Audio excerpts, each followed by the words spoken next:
Bueno, vamos a hablar ahora sobre los hechos de esta semana, del inicio de la semana, la noche del domingo al lunes, en Nuevo Laredo y en Colima, donde la detención de sendos líderes criminales desató violencia en esas dos ciudades. Lo vamos a platicar con Ricardo Márquez Blas, especialista en seguridad, con quien hemos conversado muchas veces. ¿Cómo está, Ricardo?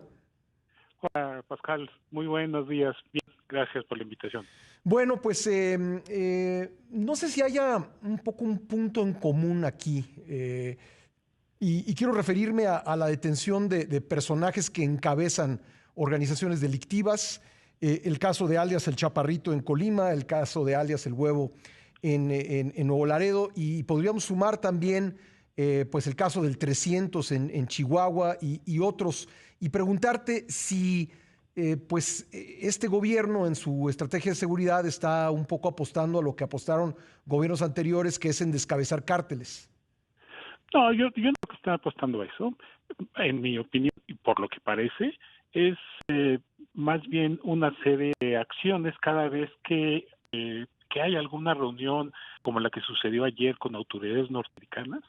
El gobierno de las autoridades mexicanas, para subsanar la inacción en meses previos, o la inacción de los acuerdos o de los puntos que se acordaron en el acuerdo bicentenario, llevan a cabo una serie de acciones espectaculares. No es gratuito estas acciones previas, un día o el mismo día, un día antes de la visita de las autoridades norteamericanas, para evaluar, entre otras cosas, los avances del acuerdo bicentenario. Y la otra parte que también creo que es importante mencionar, no están apostando a desarticulación de las organizaciones criminales, porque no hay un trabajo sistemático de persecución, captura, para desarticular las acciones de estas organizaciones criminales. Son más bien como acciones aisladas. Qué bueno que detengan personas, qué bueno que lleven ante la justicia a personas que tengan cuentas pendientes con la justicia, pero claramente no lo están haciendo de manera sistemática ni de manera adecuada. Y lo que sucedió particularmente en Tamaulipas lo ilustra a la perfección.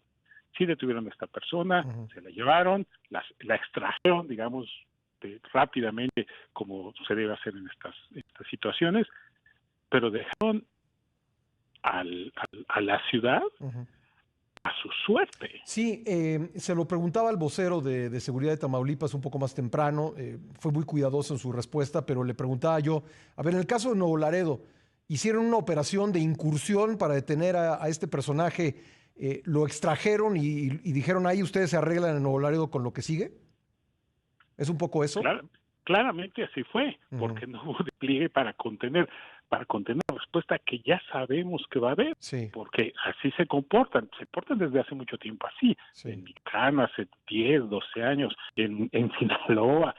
El caso de Sinaloa es el ejemplo paradigmático, pero entonces, digamos que la tarea o el objetivo al que iban era para detener y trasladar a la persona, y el resto lo dejaron a las autoridades locales y a los ciudadanos a merced de la reacción de estos peligrosos grupos del crimen organizado. Entonces, claramente no están apostando por la desarticulación de estas organizaciones.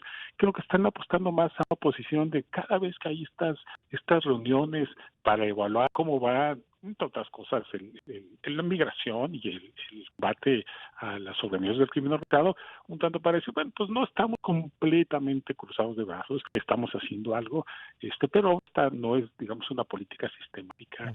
Ojalá que lo fuera, pero claramente no es así.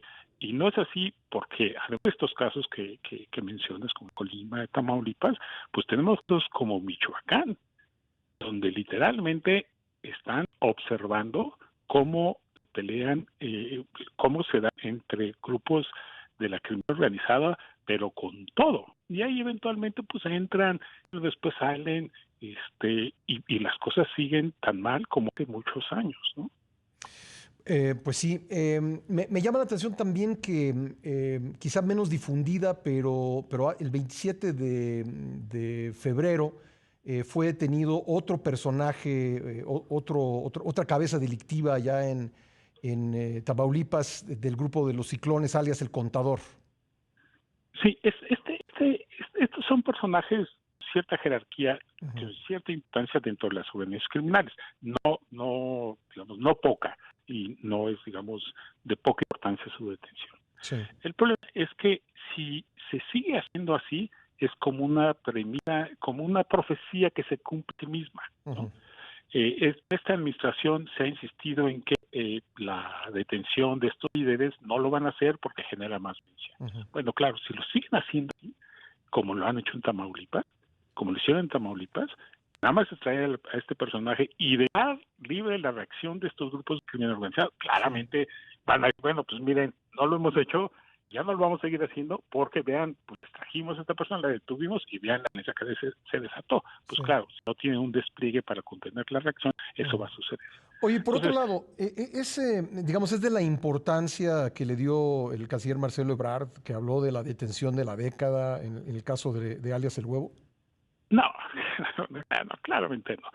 Hay una detención muy importante que parecen pasar por alto de manera premeditada entre la detención de líderes de estas organizaciones y la desarticulación de las estructuras funcionales que les permiten operar a estas organizaciones. Claramente este personaje ya ahorita tiene un sustituto. Mientras no desarticulen las estructuras que les permiten operar de manera cotidiana, esto requiere un trabajo de inteligencia profundo y un trabajo de operación táctica y estratégica continuo, permanente, pues las cosas no son así. O sea, te puedo asegurar que la violencia en ese lugar y la organización a la que pertenece este personaje sigue operando, si no al 100%, al 80 o al 90% de como lo hacía cuando estaba él. Bueno, oye, quiero preguntarte algo más porque pusiste algo muy interesante sobre la Guardia Nacional. Estamos conversando con Ricardo Márquez Blas, especialista en seguridad, quien pues tuiteaba hoy, un poco más temprano, algo pues muy interesante, un análisis del desempeño de la Guardia Nacional. Dices, Ricardo, que pues es la policía con el peor desempeño en el país, solo 19% del estado de fuerza con el 19% del estado de fuerza hace solo 1.9% de las detenciones, registró una detención por cada 13 elementos. ¿Cómo debemos interpretar estos datos? Debemos de interpretar como que son para avergonzar hasta el más conservador. Que 13 elementos de la Guardia Nacional hagan una sola detención al año es operativamente un desastre. Pero un desastre. Ya, digamos, el dato de que las policías municipales, cada policía municipal en promedio hace una detención al año. Entonces, imaginemos un policía municipal que hace una detención al año. En todo un año un policía municipal hace una detención. Es bajísimo la eficiencia. Digamos, si viviéramos en un país con altísimos niveles de seguridad, a lo mejor sería un buen desempeño, pero en el contexto mexicano, pues suena bastante mal, ¿no? Así, suena pésimo. Sí. Y eso que las policías municipales, por ejemplo, tienen un radio para comunicarse por cada 183 elementos. Y tienen un arma de fuego por cada 225 elementos. Y desde luego primero les redujeron los recursos federales, después se los eliminaron y después se los volvieron a restituir, pero reducidos. Con esas condiciones, en esas condiciones, las policías municipales hacen en promedio 10 veces más detenciones que la Guardia Nacional. Es de veras para ruborizar hasta el más conservador. ¿Y por qué? ¿Tú a qué lo atribuyes? Digamos, forma parte un poco de la estrategia general de, pues no sé, o sea, le voy a llamar, voy a recurrir al lugar común, pero ni modo, es lo único que se me ocurre, de abrazos, no balazos. Ese es un elemento fundamental de la explicación, ¿no? La Guardia Nacional no persigue delitos, hace una especie de disuasión, como patrullaje, que más bien es como deambular ahí por las calles de como aquí estamos, presencia, algo así.